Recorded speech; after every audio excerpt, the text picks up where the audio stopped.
quella mi ha lasciato è colpa mia. Sono stato anche bocciato e un ladro via. Passerò tutta l'estate qui, compresi i lunedì. Quelli li odio di più, non lo so, ma è così. Odio i lunedì. I lunedì. La mia ragazza mi ha lasciato una valigia piena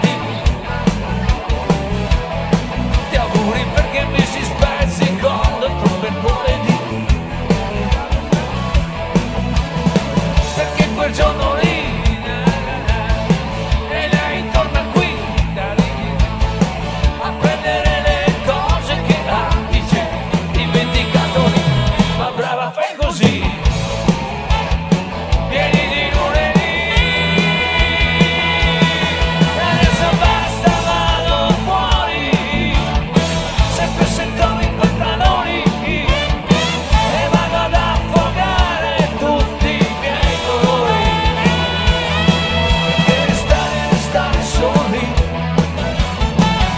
fa male che duri, loro non lo dicono ma piangono contro i muri.